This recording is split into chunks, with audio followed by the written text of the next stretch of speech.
Efto Logistics Cargo Movers and Akari Chargers magbabardahan na sa PVL 2nd All-Filipino Conference 2023.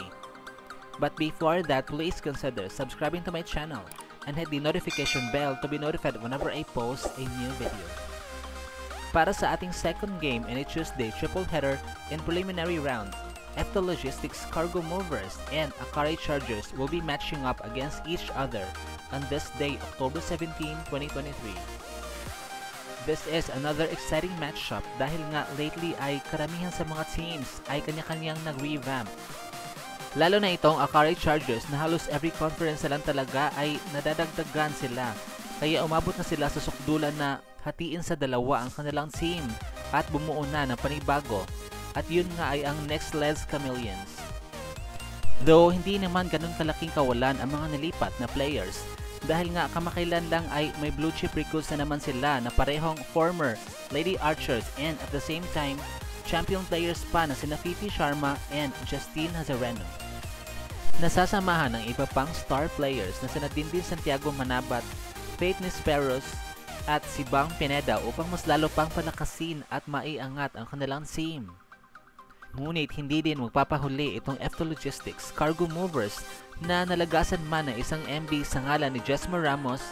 Nagdagdag naman sila ng dalawang middle blockers na sina Ethan Arce and former Binibining Pilipinas candidate na si Joy Dacoron.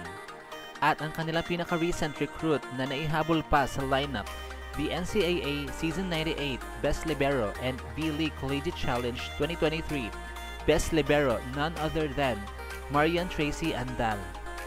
Napansamantalang papalitan si Miss Everywhere Don Makandili Katindig na napabalitang nagtamo ng minor injury at posibleng hindi makapaglaro ng at least 1 to 2 games.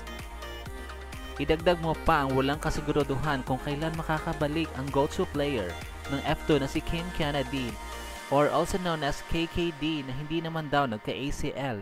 Kaya kasama pa din siya sa lineup and anytime soon makikita na siyang maglaro.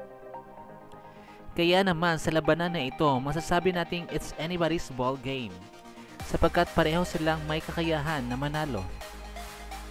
Lalo na itong Akari Chargers na paniguradong gigil nang umangat sila sa standings at talaga namang palaban ang mga new recruits nila.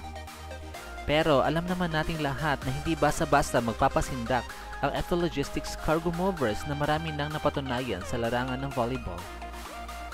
That's why tutukan na lang natin ang kanilang tunggalian mamaya na po yan around 5 PM.